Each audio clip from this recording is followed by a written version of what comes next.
Hello everyone, welcome back to SDS. We are trying something new every single week. We're going to try and bring you this format, which is basically where we ask you guys on social media, especially X, to send us your football related questions. It could be anything football related. We don't have a name yet for this, so if you guys want to give us a name in the comments, it can be question type, something, whatever you want it to be. But this is the show where we answer your questions. And you guys can get involved by following us on social media. All of our platforms on the screen right now. We post extra content for you guys. So please make sure you're following. And let's get into some of the questions. You guys ready? Yes, sir. Ready. All right, so the first one is, what is the hardest position to play? That was asked by Red Rivera. What's the hardest position to play? Okay. First of all, let's get this out of the way. No, because I know what you're going to say. We're not professional footballers. None of us have played at a crazy high level. Yeah. We're not talking from the point of professional footballers. You can use your experience in playing the game, of course, but also in general from watching the game. What would you think, in your opinion, is the hardest position to play? I'm going to say, because of the current football, the way football is now, defensive midfielder. Okay. And it's not goalkeepers, right? Yo, you are you gonna say goalkeepers or not? Is that your answer or not? No, it's not. But why must we start with goalkeeper disrespect? Is that your goalkeeper? Is that your position? No. Thank you. Then we can move on as a happy society. Thank you. What's the need for this? Hey, do you say goalkeepers? What's the need for this? You agree with me then? What do you have against goalkeepers? You argue with me? Goalkeeper took a girl. Impossible. Impossible. This could be the only explanation. I know what keeper was. How you let a sideman take your girl? Impossible. They have good hands. Impossible. You know what? Makes sense. Safe hands. And it was a keeper. I know why he hates Courtois now. Who? Why? Courtois is another one. He be taking next man's There game. you go. He's done it. Yo, we're connecting dots here. What is the hardest position to play, guys? For me, we'll discuss. I said DM. I'm speaking from I have to put experience involved. Yeah, if you have experience, put it in. Because I played in every position you can think of in the football pitch. You have? No, honestly, I played centre back, played right back, I played left right back wing, on the bench. I played on the bench, up top. But for me, the hardest where I got confused and I got lost and I was just centre mid. But DM centre mid, for me, that's like a mad thing, bro. Too much running in. There's a lot because you got everything going on. It's mad. I'm not even talking about now. I'm talking about from before, like back in the day when I used to play. Okay. Hardest position for you to play is not for me. No. The hardest position. What's for everyone? For everyone. Yeah. Whatever you position you run. No. You have to think a lot. You have to think a lot. I've played like my whole life. I'm not on that. It's not easy. But it's not like it's not 7-a-side thing. It's not where you get the ball pop. No, you have to think. Yeah. You always have to look around you. It's like a driving test, fam. No, you're right. It's too much. So for me, I feel like that's probably the hard. All positions are hard. Let's if we're gonna be honest, when it comes to Lias, 11-a-side, bro. Of course not. Drogba. On you, what he'll do to him if you come up against Drogba? Any professional player. I'm just saying Drogba. Get off me. Wait. What's your answers, and then we'll discuss as well. I hear your take about defensive midfield, and I think technically it's probably the most difficult. But I think the most difficult in terms of expectations and focus and the pressure on you, I think it might be center forward. I think center forward is a massive same one, answer right? I was going to go. Because that's one of those positions, right, where you could play an absolutely perfect game, like hold up the ball, like link up well, run the channels, do all that stuff. But at the end of the day, if you miss a big one-on-one chance, or if you don't even get that 1v1 chance, you're starving. So, and also you have to think about it too. You're battling all game against big, strong center backs. You're having to deal with the offside trap. You're also having to rely a lot on service. So it is. I think that arguably might be the most difficult. You could also see as well. It could also say it could be seen as easier another way, because you can go as a centre forward. You can have 89 minutes of trash, score a goal in the 90th minute, you're a hero. Whereas on the other side of the pitch, a defender or a goalkeeper can have 89 minutes of unbelievable performances. Yeah. One mistake in the 90th minute, you're done. And you're done. But that's the jeopardy of the centre forward. I feel like is you pay the biggest currency in football, and that's goals. Yeah. You are the one responsible for winning games. You are the one that's meant to do the finishing once we do all the build up and the work. So for me, that pressure and expectation, I think nowadays as well, we have so many variation strikers, the hold up guys, the false nines and all this. But I think in terms of responsibility, that's the one where I look at and I'm thinking, if you have a top number 9, you can get away with a lot. I think if you have like a top centre mid, a CDM, but the other areas are weak, I don't think you can get away with that. I agree. But maybe that's changing the question a little bit. I'm going to have to defend I think the number 9 though. Because, look, traditionally, like a centre mid is a tough position to play because you're expected to run on both ends of the pitch, up and down and doing a bleep test. there's everywhere around you something's going on. You got to know what's going on in front of you, behind you, to your right, to your left, everywhere. That's why you're always constantly scanning. Today's game, there is usually that single pivot 6, right? That player is asked to dictate the tempo. That player is asked to be in that line between the defensive line and the midfield line. That player is asked to basically be an extra defender, being asked to be in the midfield as well when certain moves. When I was growing up and I played a lot in defensive midfield, a lot of the time it might have been, for example, a 4-2-3-1, and your job wasn't really to dictate the tempo. Maybe it was to, do more defensive work and all of that stuff. Now, there's a reason why some of the most expensive players in the world are defensive midfielders. Caicedo, Declan Rice, etc. I think, and you see Rodri winning the Ballon d'Or, I think that position now, how it is valued, is so much harder because it's so much harder than a centre forward. I get the pressure of a centre forward might be more because you're the one that could be the difference between your team winning and losing in those moments. As a striker, you need it for moments. Haaland is probably the best striker in the world. How many games have we seen him had 12 touches, 13 touches, right?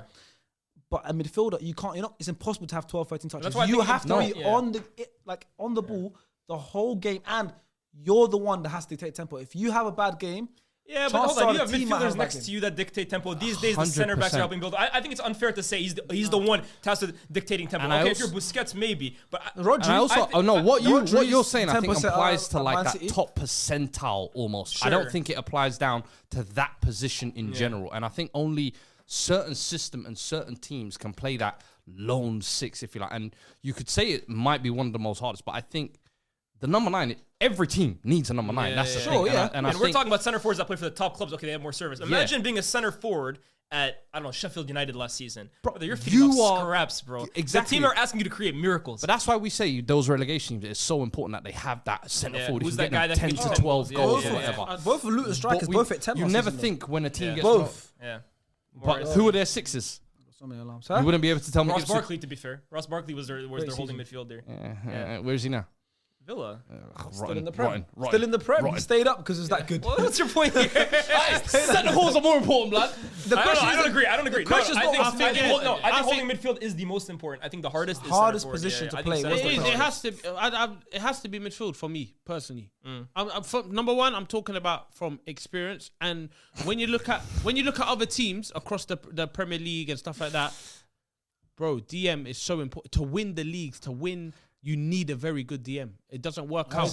You can have it's the same thing like what you said. Every team needs a good centre forward in order to win the leagues. Look at your club though, as an example. You've got the DM position with the Rice, as you said, that 1% out. You've got it, but the fact that number 9 position has been an issue for you over the past year and a half or whatever. Last season, we scored the most goals we ever scored in the league campaign. And that was when Kai Havertz eventually kind of started scoring the goals. Without an out-and-out number 9, no, but that was when Kai Havertz started scoring the goals from April to the end. I think every club is a case-by-case example. I don't know. Yeah, every club's case-by-case. I don't want to use that as a point. One thing I personally believe in general, because like I said, there's some examples of teams play a false 9, but I'm of the personal belief that every single team, like center forward is one of those positions you cannot compromise. I look at my own team in Man United right now, and yes, we have a lot of problems, but the biggest one is we don't score goals, and it's because we have two center forwards that don't finish. In terms of compromising. Defensive midfield, yes, a huge one, but you see teams that maybe play too deep, or you see teams that pack the midfield, and they can kind of compensate. Yeah. I think center forward, for the most part, unless you have a Firmino. I think you're talking about. The question is, what's the hardest position to play? And that's more important. It's not. We're talking about what's the hardest. But I already made my case for it. It has to be. It's easy. It's like that's not. I don't think you can even. Well, me and Phil are sticking on. I think it's easy to say. I agree. I don't think centre forward is the hardest in terms of importance. I think those are the two, anyways. Those are the two. Yeah. Centre forwards, everyone's like, you want it to be good because that's going to be your favourite player growing up. That's going to be that centre forward. He's my favourite.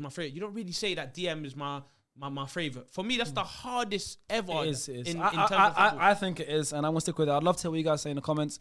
Thank you for that question, Red River. That's actually a solid question. Another one we have now. Let's move on to the next one. Which rival team player did you enjoy watching and wished was playing for your club? Listen, obviously they're rivals for a reason, but you can't. We know yours. Of course, I got the easy one from obviously Harry Kane. Yeah, Harry Kane. We've had a lot of strikers since Henry. We've had top strikers Adebayo, Robin van Persie, Aubameyang put up good numbers, Giroud, but Harry Kane is for me second top goal scorer in Premier League history. I think it's unbelievable. But then I look at Spurs as well. Gareth Bale would have been nice. Modric. Gareth Bale was going crazy. Luka Modric. Yeah. Dembele, I like the bit of players, Dembele. yeah. You had good players. At the end of the definitely day, had some rivals nice are rivals, players, but you got good players. But if I have to pick one, it's going to be Harry Kane. I'm going to go from all my rivals.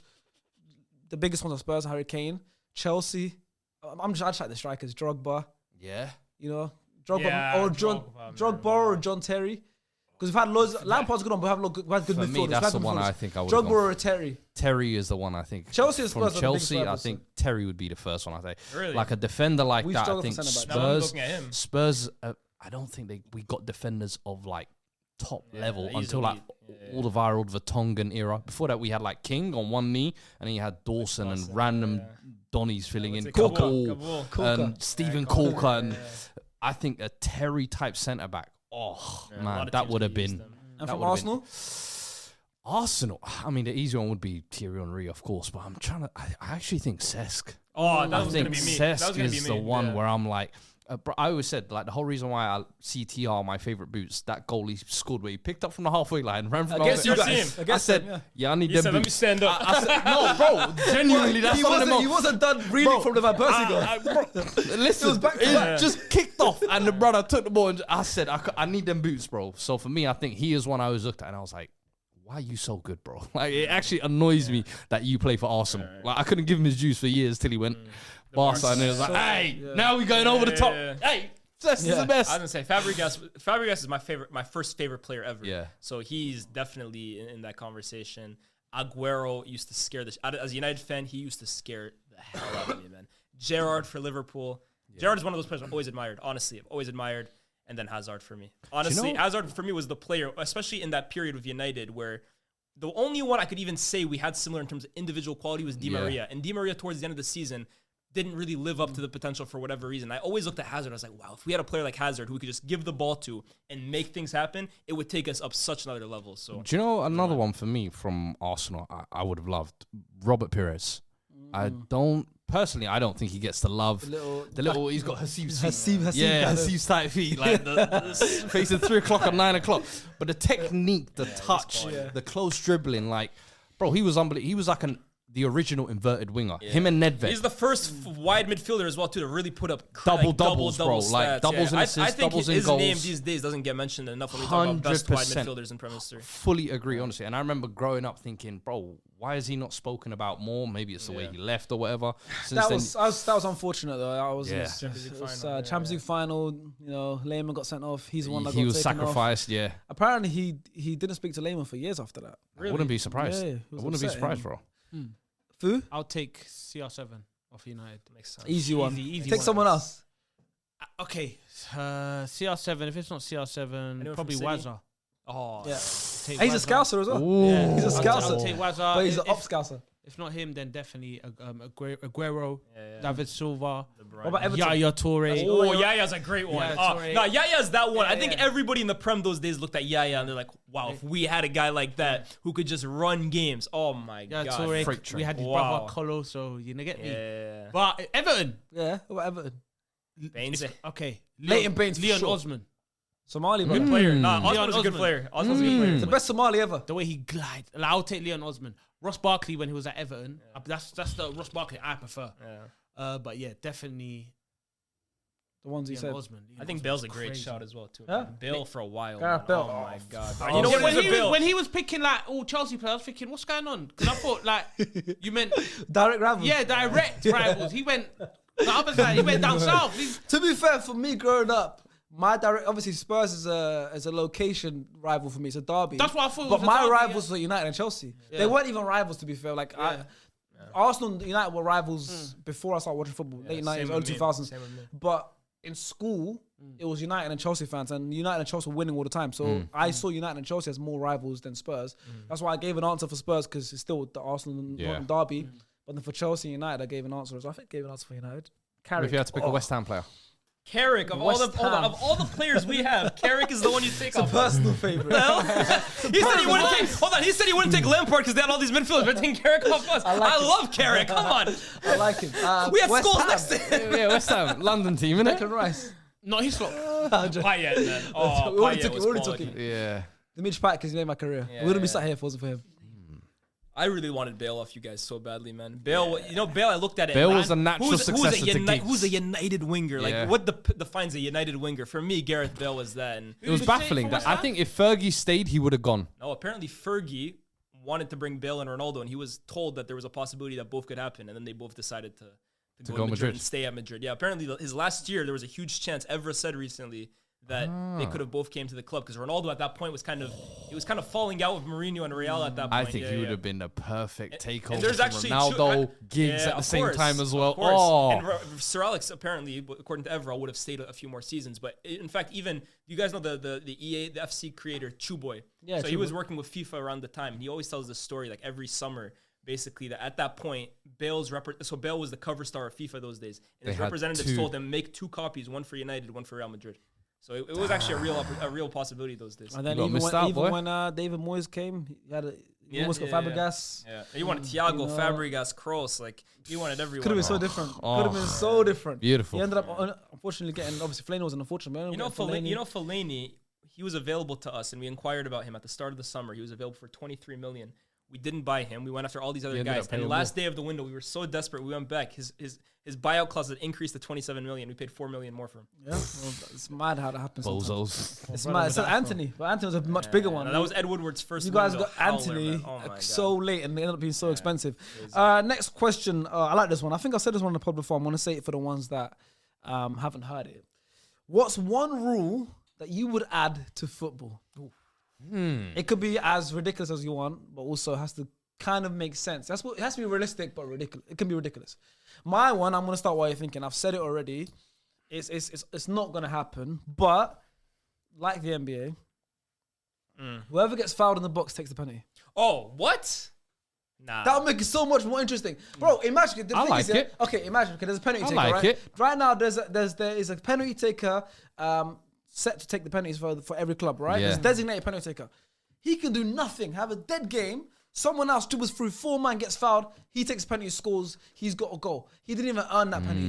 Now, if you earn that penalty, you have to take it. Imagine left back gets fouled. He has to take the penalty. And it's almost like an unwritten rule of if you're fouled, don't take it. Yeah, it's like a free throw. Yeah. You take it. Nah, I agree with that. That's my rule. I just think it would make football discourse so AIDS because we're in this GA era now. But that's good. Oh, wow, Ashley Cole got fouled 4 times. He has 4 GA this season. No, he takes the penalty. Yeah, I know because he scored. Yeah, he might not score all of them. Yeah, but now all of a sudden we're going to start rating guys because their GA increases. Yeah, but right now, already right now, you've got most strikers are the penalty takers. So they might they bump up their goal numbers because they're scoring penalties that they might not even done anything to get that penalty in the first place. So it's not like it's actually making it any better or worse. That's a good one. Because at the end of the day, that's why people say non-penalty goals sometimes. You look at MPG, non-penalty goals, because sometimes you're like, well, Haaland's got 35 goals, of course, amazing, but 7 of them were penalties won by other people. He didn't do nothing. So that's kind of stat padding right now. It is kind of stat padding. I hear it. That's my rule I'd add, and it makes it more interesting for me. You know, whoever FPL would go completely bonkers that way. But that'd be fun. It'll be fun. Nori would his stats where he's gonna start twinkle toeing in the box. How far get fouled in the box and someone else comes to take the penalty. And me, I'm a diver. Yo. I'm a diver. Is Joe Gomez scoring a goal if the rule changes? Yeah, 100%. Are you sure? 100%. Is he getting fouled that often in the box? If he gets the penalty. That's the only way he's ever scoring for you guys. That's my rule. What I would add. You see, how far can we bend the rules? Because bend the I've got rules, like fam. a reasonable one, and then I've got like a I ridiculous was gonna one. say replace referees with AI, bro. No. Do you want to go? I don't mind. I'm ready if you're ready. Go on. You go. I would press conference before the game. Yeah. Trash talk. Like boxing. That's my rule. I would add the entertainment. Between the managers. Imagine- so almost make it like... Trash talk, boom, boom, boom. And then you will talk, we'll call each other, oh my God, what Arteta said about blah, blah, blah. You'll get so in the same press conference room? Yeah, we're not in the room. No, the managers.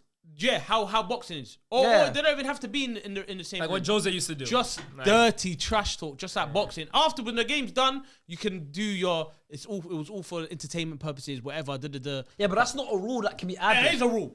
It could be a rule. You could say it could be a rule. You have to do that. You have to make it a rule where managers are like that. We would have been relegated with Ten Hag, bro. That guy can't. Yeah, you could make a rule where you don't. Imagine talk about Ten Hag. Managers have to be in the same room when they do the press conference. No, but then I like that one. That's a better one. Yeah, I know, but Travis make people trash talk when they don't want to. Knocked out bare man.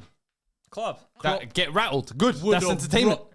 That's crazy. Entertainment. You know what? The guy who glazes Pep every single interview. You know what? Watch it. No, but them two, they attack their Jose's going to defeat that. Let's be real. Imagine linking up with your brethren watching that. That's a mad course, motive. it'll make That's the a press motive. conference So watchable. I think I would add that rule. Okay, Fu? For What? me, I think there's the sin bin rule first and foremost. Okay. I think Really? rather than just straight sending offs, I think I would have players go on timeouts for certain challenges because there's some clear red cards you can say, but then there's some that where you're always like the ones you lot got Declan Rice kicking the ball away. Whatever. Nah, sin bin, 10, 15 minutes, whatever you think.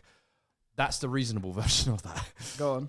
Now, the kind of more extension version of that is ice hockey. I don't know if anybody there's watches scrap. ice hockey. So, hear me out. What I'm saying is, sometimes you get skirmishes like Morata, Trent. I remember when they went into each other. Ref goes, all right, you get 30 seconds, two of you, off you go. No, but And here's if the you want, difference. Here's the difference between hockey and every football. team also has one enforcer. So you can roll on, roll off sub for that 30 seconds. So let's say it's Trent versus Morata in that moment. then all of a sudden you Trent see can say, Virgil. I can call him my enforcer. Darwin Núñez runs on. Let's go. 30 seconds. And I guarantee you, all of a sudden, you're going to stop seeing players go face to face. Because I was gonna say Now that's you're the gonna see difference. players calm down. Footballers and hockey players are different, bro. Hockey Exactly. players are tough, man. Now we Football go- players are so. Now we'll see who the real men are. Yeah. The Now South we'll Americans see. are on it. Richarlison, hey, he's on it. And this is what I was just about to say. Let's sample this out in the Brazilian league first. Let's try this out. You're gonna have death rates, bro. La Bombonera versus River Plate. Let's have a look in the South American League. Let's just, little something. Interesting. All right. Liven up the game. All right. Okay, I like it. Yes? I just think the thing we need to introduce, and I'm sure it's coming soon, is referees being interviewed at the end of the game.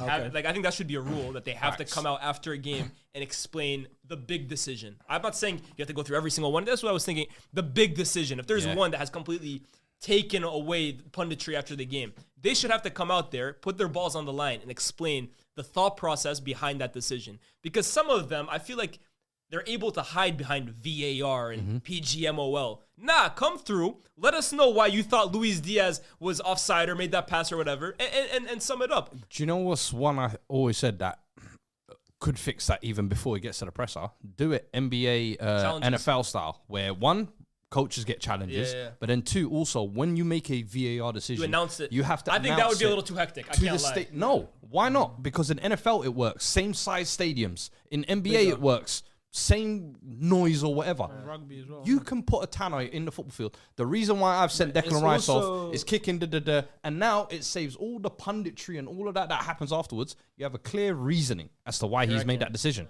So I think it's more instantaneous. I think with your one, he maybe gets a bit more time to reflect and come up with excuses.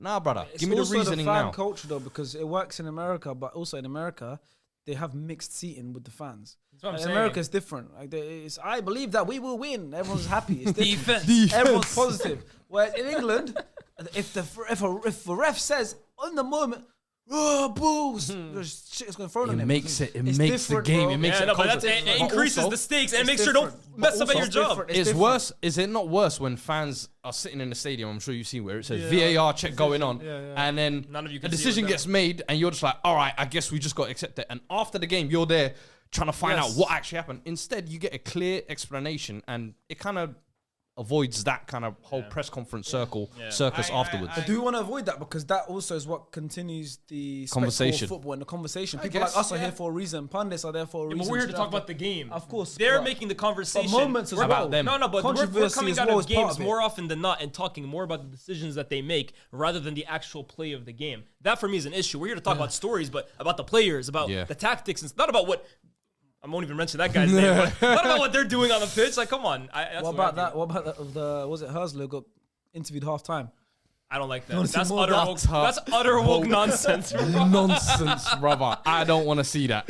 Half time, exactly. There's some stuff I think that Americans do with their sport that is good. That in terms of like what were you thinking in this play or whatever? Allow it, bro. 'Cause They're all trying to your- bring that in. They yeah, just yeah, tried yeah. Hurts They over. tried Yeah, it, yeah, yeah. But the thing is, all you're gonna get is like small talk, and we gotta defend better, and we gotta attack better, course, and bro. They give we generic gotta play with TV, more yeah, energy. well, And I'm like, yeah. I've never seen a good version of the NBA. Why are you And gonna? the coaches introduce don't that? even like doing it. JJ Redick the other day said, "I don't want to be speaking to you guys right now. I want to be giving a conversation to my players." Facts. No, Yeah. definitely not.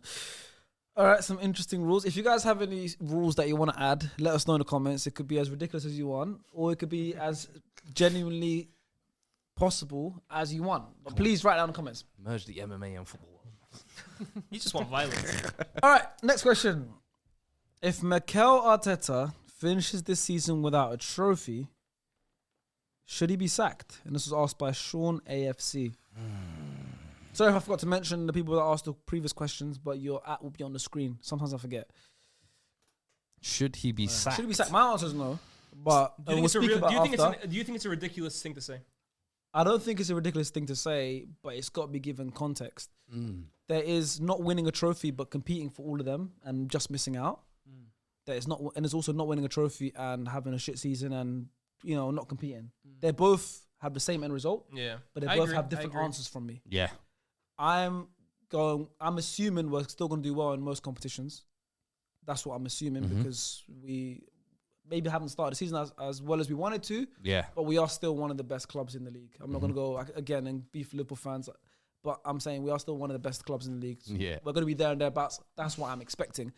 And in other competitions, I also expect to be there and thereabouts, hopefully. So my answer is no. If we go trophyless, I don't think he should be sacked. A lot of Arsenal fans are growing impatient now, and they already calling for him to be sacked now. 11 games into the season. Well, the season's not over, nowhere near over. They don't know. We might have a drop off this season in the league. We might finish third, the lowest we've finished in 3 seasons. But we might win an FA Cup on the way, get a Carabao Cup on the way. We don't know. So I think there's calling for him to be sacked now is that's a ridiculous thing. Yeah, but end of the season, that's ridiculous. I think there's one thing for me, honestly, that that conversation should really be asked, and that's if Liverpool win the league. Voila. I think because look, I'm of the belief that improvement and the trajectory is the most important thing when it looks at progression of a club. As long last season and the year before that, Arsenal didn't win the league; they didn't win anything. But Arsenal fans were happy with the season because it was an improvement on the year before, and the trajectory pointed towards an end goal. In my opinion, stagnating or even going backwards, that's not progression, and that's where you start asking serious questions. And then I think the context that you should be adding here as well too, and I'm sure this is what you believe as well. The whole thing with Arsenal the last few years is okay, we're building a squad at a similar age as well too, that the minute City kind of slip up or Pep leaves or an opportunity arises, we are best poised to take advantage of that opportunity. Yep. So if that opportunity arises and Liverpool under a new manager with no real signings to their team take the opportunity before you guys, I think that gives a reason, if you have one, for fans to look at the situation and say, is there a way we could improve on this? Is there someone that could get us closer to our end goal than Arteta? That's the difficult question, I think, where if you were to sack him, what do you do next? There has to be someone. There has to be someone that you believe can improve you. 100%. I think that Liverpool. Do you believe Arsenal Football Club love, like the fan base, love Arteta? Yes, I think they do. Yes. So then I don't think you should get rid of him. Not you. But as Arsenal fans, if you really love this guy, you should get rid of him. I don't agree. That's all I'm saying. Yes, for sure. Let me tell you why. I wouldn't get rid of him. I agree with Liaz saying, if Liverpool come and win this league this season, and you don't win anything, and we don't win anything, I wouldn't sack him. Serious question. No, I wouldn't sack him. But yes, it's a massive failure. Yeah. It's a big. There's a big problem. You've regressed from last year. At the same time, though, I also do believe that, for example, Liverpool might have had seasons where they've dropped for a season and come. It's not always going to go up. Sure. Sometimes it might stagnate, drop off, and then the next season spike again. That's natural. Yeah. Unless you're freakish. But the thing is, those guys per se reached their target and then regressed. And you then guys are going back. No, but you guys were on track for your target and then have regressed without even hitting. Everyone has different journeys though. Like their journey might be reach target, regress. Our journey might be almost reach target, regress, and then finally get it. Everyone's got different. You can't compare. I'm not giving excuses. I think I'm not saying he should be sacked. If Liverpool win the either, league, it's going to be. It's major alarm bells. Major alarm bells. Where did we go wrong here? To sack Arteta, I think would be wrong. That's too much. It's too much. That's overthinking. Well, it depends. I think. But also context. I was just about to say the context matters, and I think that Liverpool scenario. If they win the league, we win the domestic cup double. What, FA Cup and Carabao Cup?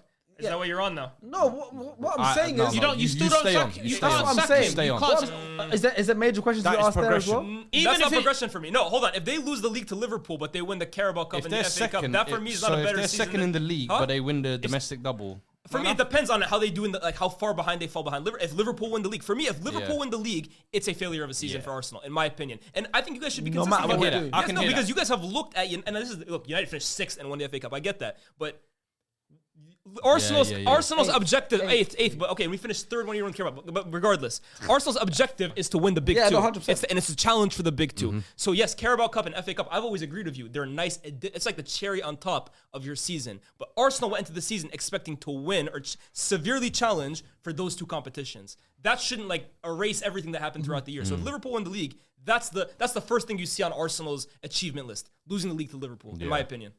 I agree. If I'm gonna say if Arteta win, if we win the league and you guys win both domestic cups, there's no such thing as Arteta out, bro.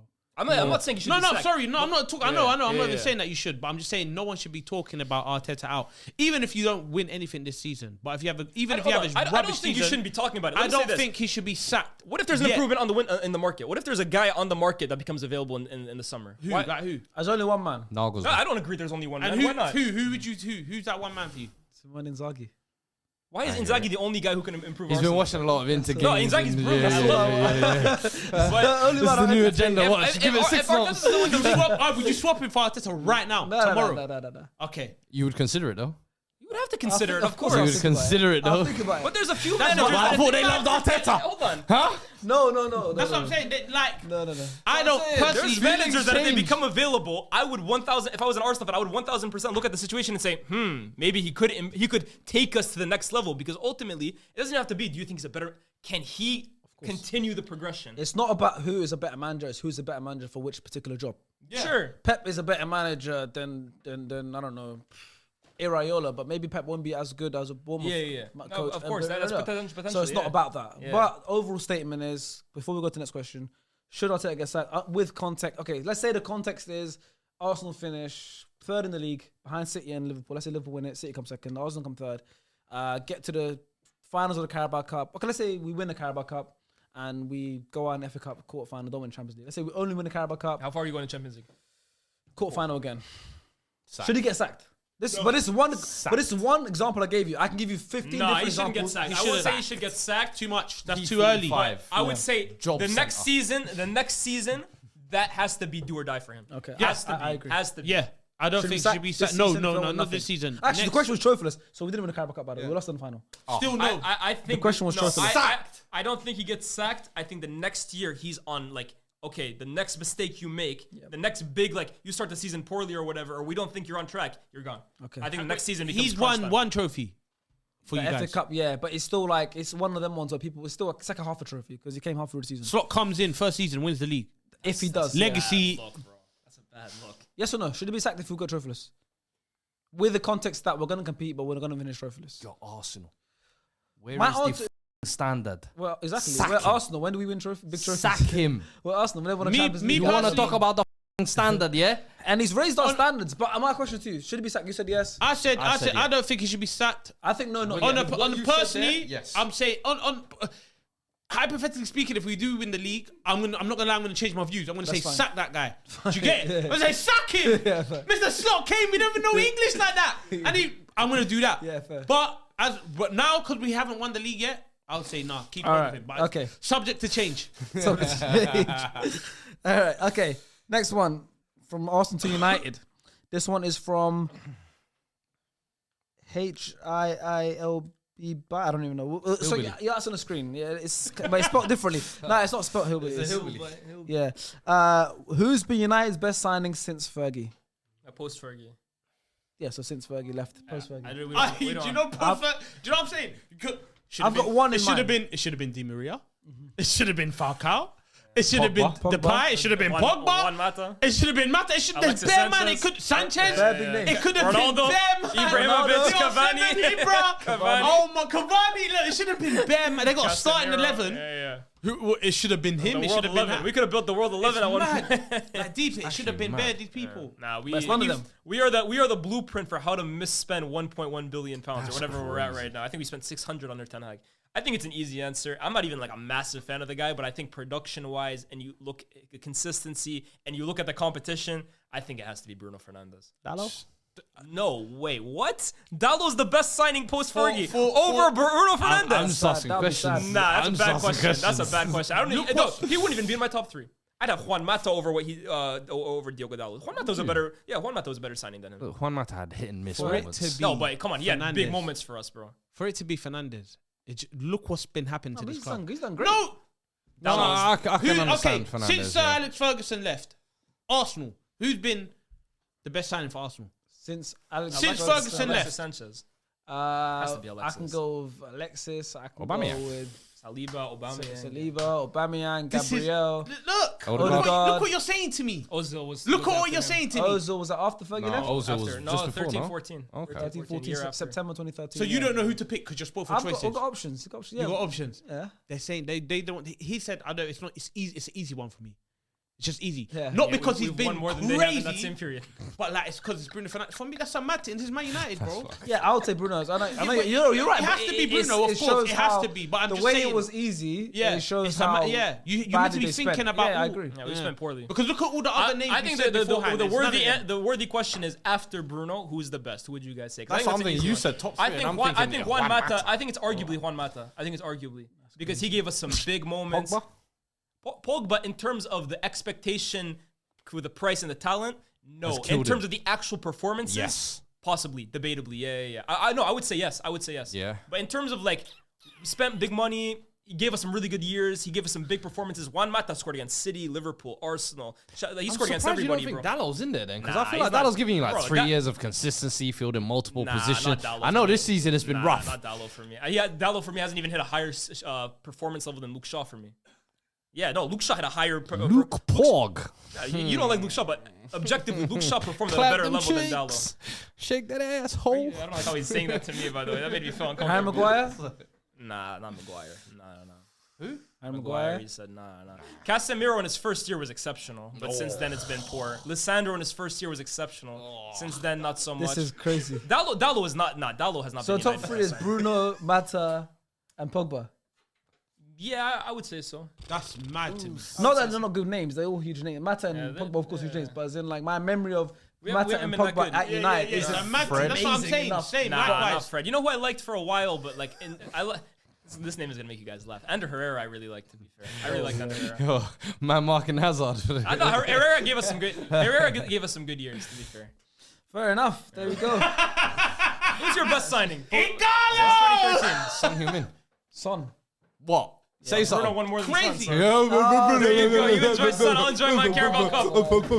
Don't do this. You'll do move like Liban. No, but no, we can't come to you guys. Spurs? I can't talk shit to Spurs. Fuck you guys. You asked him. We got Toby all the viral. You asked him who's their bro. best. Just a dumb players, bro. Losers, bro.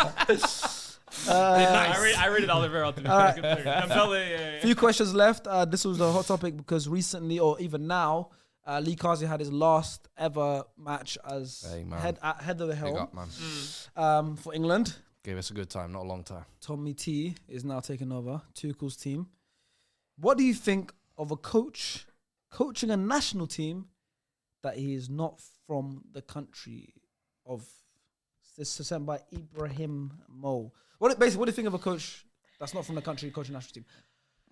I think specifically for England, I think it has to be that way because we don't have as many top coaches. I am subscribed to the idea in a dream world, every country should have someone managing being from that country.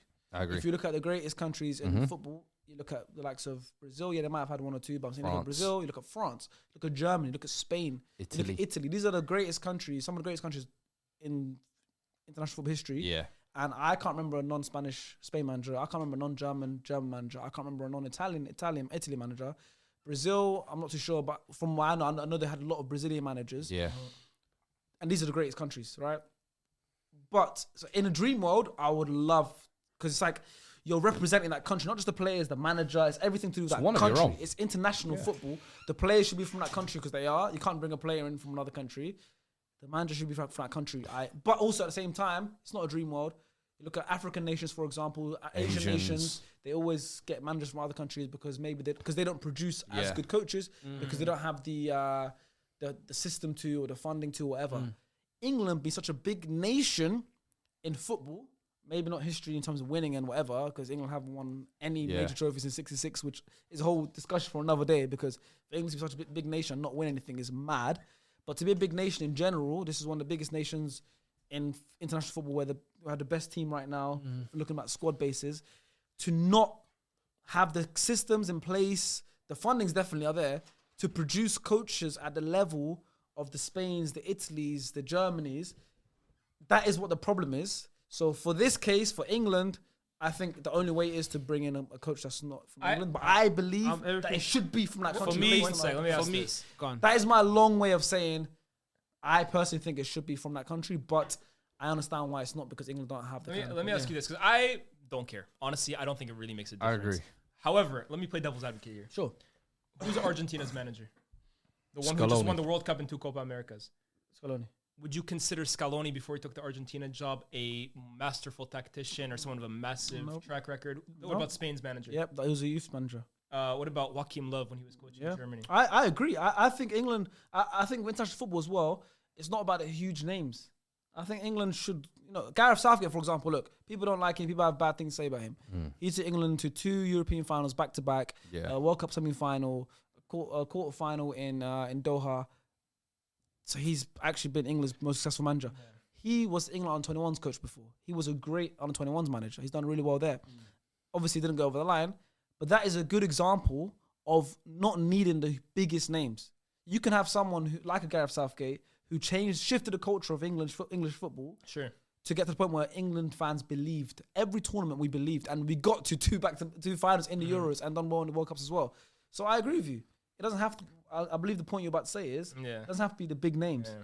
So going back to that, why don't England find someone that's not a huge name? You look at what Gareth Southgate was. He was a middle of the pack, even bottom of the pack club football manager. Done on 21s, done really well there. Went to the senior team, done amazing there. No matter what his football style was, why can't England get someone like that? I know Lee Carson is Irish, but why can't England maybe give him more of a job? Right, like, but the thing is you're writing off with that kind of ideal world. You're writing off any even young up and coming managers from outside of that country. That's the thing. And I think, for example, and in an ideal scenario, I get it. You want the manager to be from the same country as the players, but then I do think whenever countries have done that, they have always had murky, ugly periods. I can think of France of Raymond Domenech. Yeah. Had they gone, Fuad, can I tell you a stat? But I'm even thinking like Brazil with Tite. No, but Fuad, let me tell you a stat right now. No World Cup winning manager has been from a country not from his. In the Euros, there's only ever been one manager. I'm not saying that won with his country. I'm not saying it should be like a normality where England's next 5 managers are from 5 different countries or whatever. Be English, but it shouldn't be a thing where it's frowned upon or looked at as like, oh, we haven't got one. Sometimes you might be going through a drought where you don't have coaches and you just think, you know what? For this novelty one time, like, I'm telling you now, if French fans could go back and wipe that Domenech era with some Swedish random manager, but that's just they would. Football though, because club football have that where you have eras of managers that didn't work. Troughs, so you're gonna have that. When you're going through that trough, be open to experiment. Is my thing. As you should. Well, I guess the counter argument is why not just experiment with another French coach? Why does it have to be Domenech or a Swedish guy? No, let it be. Bro, Fabio Capello don't limit your speak options. English properly. That's my thing. Fabio Capello could speak English I properly. agree. Fabio Capello didn't even have a residence in England. His house was in Italy. That was name. That's name brand. What I'm saying. Yeah. This guy's won a I don't like the big name brands from a foreign country. And Tuchel's a big name brand. Yeah. That's what he is. He's won a Champions League. He's for me, a big coach, I PSG personally, manager. In terms of my honest opinion about this, I'm just playing devil's advocate, right? My honest opinion is, as long as there's no rules telling you have to get someone, get the best in class. Like, I don't understand this obsession. Like, for example, yes, Algeria, they won AFCON with an Algerian manager. We also went to a World Cup round of 16 with Halilhodžić. I think he's from Serbia. I don't really care either way. They both brought me brilliant memories. So I think if England are to win the World Cup with Tuchel, do you think anybody's going to be mad that it didn't come with Frank Lampard instead? I don't think so. They will all be in drought, bro. What you said, though, it is a dream world. It does sound sick. Every nation to have a country, one of their own type of thing. But in the ideal world, fam, it doesn't work. Facts. I agree. I understand. We go Rwanda with an Eritrean manager. Everyone runs away. We need someone like with authority. There's a coup happening. We need an authority. Yo, I agree with you guys. I agree with the guys. There is no rule in place that there have to be a manager from that country. I know that, so that's why I'm not mad at it. I'm saying I wish there was a rule in place because it also would give a lot of coaches more opportunities. Because, for example, why not? Because even if you look at Morocco, their success in the World Cup, that was a Moroccan manager. It gives those kind of people from those countries chances, put systems in place. Where is he now? give coaches. I don't know, but he's a know, I legend. think He's will a end up hero. happening. No, you're right. I Yeah, think he's say still, what you know. I think he's still in the I think job. what will end up happening if saw there him in was a tape. rule like that in place, you would just get a bare former players getting those opportunities. Like anybody who's made 100 caps for the nation, come and have a 2-year trial. Those are most of the managers, bro. Look at what's his name? Didier Deschamps. He's a free. Yeah. Well, He would never get that job if he wasn't. He's won the World To Cup. be fair, he done his thing at Juve, Monaco. He got did a them good to job, but he Champions wouldn't have got final. those jobs without being the French captain. That's the reality. Yeah. All right, the final question. It's pretty similar, but instead of managers, it is about referees. What David Coote did, was it right or wrong? KSI Lish says, given the argument of referee biases, in brackets in light of David Coote scandal, should every league primarily employ referees from different nations to ensure fair and unbiased officiating? Yeah. Obviously, the PGMOL the FA runs the Premier League's referees, so all the referees in the Premier League are English. If we look at Premier League managers, I think maybe there's 2 English managers. 70% are foreign. Yeah. There's about 2 English managers maybe, Gary O'Neill and 70% of the league is players from. if we look at the foreign countries. players, but the referees 100% of them are English. So what you saying? We just dump the English Should- referees to Syria? No. Well, or the other way around, should we bring in other Premier League European should be able managers? to purchase the Serie A top man if they want to. That's what how I'm I saying. think. Ooh, I make think- a market for it. Yeah. And I feel like they should Referee, be. that'd be cold. I though. kinda like that. Imagine Referee announcing a referee signed the yeah. leagues. Fabrizio announcing. You want to have the best standards. Here and we It almost makes referees want to up their game because you want to get the big move next summer to the big Premier League. And I think, listen, you're the Premier League, you're the biggest brand, you've got the best coaches, the best players, the best football so far. The one thing missing is a referee. And all the time, I feel like when we go to these international tournaments, the Euros, the World Cup, we talk about how good the officiating is because essentially it's the whole world coming together to officiate. But all of a sudden, when we go back to the leagues, Serie A is complaining about referee issues. Premier League's complaining about referee issues. And I think, listen, just have it free flowing. Is there If a chance though if refs want to referee 3 games over the weekend on a Friday, Saturday, Sunday, and he wants to do French League, Serie A, and then Premier League, go for it. Because you're the best one, you deserve that. It's like hiring a contractor. Yeah. I hear it. I think the one thing is, right, because this whole thing about bias, or like, do they have bias? If I'm doing counterpoint again, if you hire a French referee for the Premier League, does he come in and maybe he has an inherent bias towards Arsenal. French players? Or like, no, I'm not even saying Arsenal, just like, I don't know, who's a French player in the Premier League right now? Konate. Maybe he has a bias towards Konate. Konate fouls somebody last man. He says, Salut, s'il vous plaît. He's like, okay, why not? Because you're my guy. Is there potentially the bias? That's the thing I think as well, even with the current referees. There's always going to be I a think can it's of almost worms. impossible to actually know what their bias is because their bias is in here. So no matter what they say, you because already right now they have things in place where if a referee is from Merseyside, he can't referee. Even if he doesn't support Liverpool or Everton, he can't referee a game between Liverpool, any Liverpool game, any Everton game. And for the longest, that's what we kind of went off. Yeah. And that's already the case now. Yeah. But that's because they're going off what teams they support. Because some referees, they even admit, I grew up a Chelsea fan, so now they'll never referee a Chelsea game. Same thing of just growing up in an area, they won't referee that. That's fine. Do you believe but them, you though? can't know what's in their head here. Exactly. You can't know any of the actual biases, Exactly. and it's impossible to know. 1000%. Because a referee might have, I don't know, a nephew who is a big United fan. You don't even know. And maybe that referee now maybe wants their nephew to be happy and maybe gives that little bit of bias towards giving that United player an extra opportunity, extra chance. You will never know. So forget about the bias thing because I think that one's impossible to find out. Regardless, for better refereeing, should we bring in referees from other countries? I agree. I think I'm with it. I'm not against it. We're already sick and tired of referees here, bro. Let's be honest, like we are. I think we're 10 years away Like, from AI referees. We've seen David Coote, I think we are. and for me, you lot might say, "Oh, it's whatever," but okay, what you do behind closed doors, what you do behind closed. But when it comes to light, we can talk about it. What about Kunyak Kakir? The guy that sent off Nani against Real Madrid. Is he a great referee? Don't say that name around me. Oh, You the reckon fly that's kick straight away? against I'll never Arbeloa. forget his name, the Turkish guy, yeah. What about the Trossard lookalike? Forget the Trossard lookalike. What about the Polish guy that refereed the World Cup What's the final? Chelsea-Barcelona What's that bar-led one? Chelsea. What's that ball? Howard Webb. Shot. the Chelsea Howard Webb. Barca What's guy. the ball head? And he was even in the front cover, of the PlayStation. Colina, yeah. The Italian Legend, ref. bro. Legend. Yeah. Yeah. Serious. That is scary. We need that. We need that. We need that type of ref. We don't need these other ones Imagine where the just first go ref on that comes in, TikTok. he's on more money than one of the players. Crazy. Bro, like he was on a cover of a PlayStation game, bro. Yeah. That's nuts. That is You nuts. get it? Like that's him- what I. him So and Dino are the with, same. Yeah, with that I agree. I'm with that.